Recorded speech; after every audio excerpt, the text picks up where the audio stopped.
আসসালামু আলাইকুম ভাই ব্রাদার, কি অবস্থা সবার? আশা করি সবাই ভালো আছেন। আজকে সকাল সকাল কাজের জন্য বের হইছি।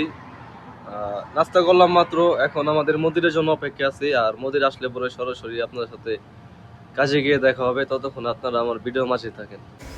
এখানে যে তেলগুলো দেখতেছেন এটা হচ্ছে আমাদের জেনারেটরের জন্য তেল, আর এর দাম প্রায় বাংলা টাকায় প্রায় 2000 টাকার মতো।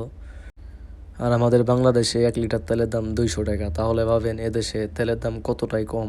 ফাইনালি কিন্তু আমরা কাজে এসে পড়ছি। আর আজকের কাজ হচ্ছে আমাদের ফোম লাগানো। আর এই যে ফর্মগুলো দেখতেছেন, এগুলো আজকে কোম্পানির লোক লাগাবে, এর জন্য ওরা যত্ন সহকারে এগুলা কাটতেছে। এই কাজটা হচ্ছে কোম্পানির কাজ।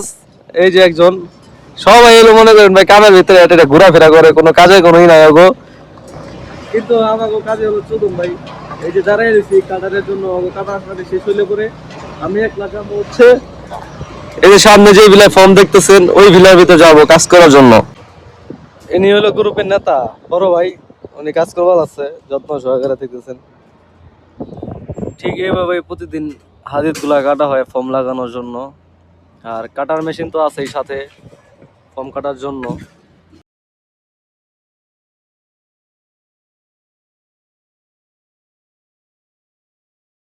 ভাই বেড়াদার, এখন কিন্তু লাঞ্চের সময় হয়ে গেছে, প্রায় দুপুরে বাজে 11:30। আর এই দুপুরের ভিতরে কি পরিমাণ রোদের ভিতরে কাজ করতে হয়। তাই যে সূর্যের দিকে দেখলে ওরে বোঝা যাইতেছে। আর এইদিকে আজকে ফর্ম লাগানো হইতেছে আমার। ওইদিকে কিছু ফর্ম লাগানো কমপ্লিট করছি, আর এখন এই দিকে আছি। আর এখানে দেখতে পাচ্ছেন লাঞ্চের জন্য গাড়ি করে খাবার নিয়ে আসছে। এই গাড়িতে খাবার ডেলিভারি দেওয়া হয়। আমাদের মতো যারা আছে এখানে কাজ করে তাদের জন্য খাবার এই গাড়ি করে আনে, আর মুদিররা মনে করেন খাবার কিনে তাদের লোকজনকে খাওয়ায়।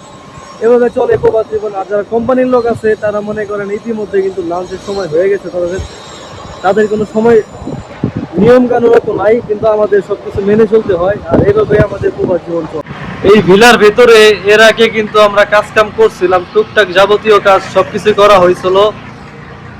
এর ভিতরে এই যে রাইজারটা দেখতে পাচ্ছেন, এই রাইজারের কাজটা আমরা করে রাখছিলাম।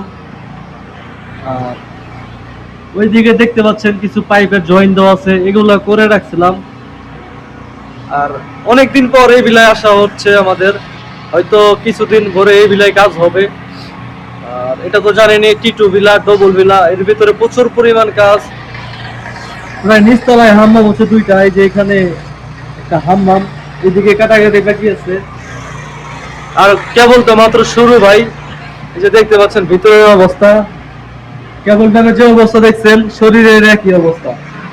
সামান্য এর থেকে এইটুক কাটছি মনে করেন, তাই আমার শরীরে ধুলোবালি জায়গা মা হয়ে গেছে গা। আরো তো বাকি আছে। এদিকে একটা বেসিং লাইন হবে, এটারও গ্রুপ কাটা হবে। আসলে ভাই এই প্রবাসে যদি কাজ শিখে আপনি আসতে পারেন, আপনার একটা মূল্য থাকে। কাজ শিখা নাই, আপনার কোনো মূল্য নাই, এটাই বাস্তব। টি2 ভিলার কাজ কমপ্লিট না হইতে হইতে আরেকটা দুঃসংবাদ নিয়ে আসলাম। তা হইলো, এর আগে এই ভিলার ভিতরে ফর্ম লাগাইছিলাম একটু আগে আমরা। এই একটা পয়েন্ট আর এখানে একটা পয়েন্ট, এই দুইটা পয়েন্ট বাকি আসলো।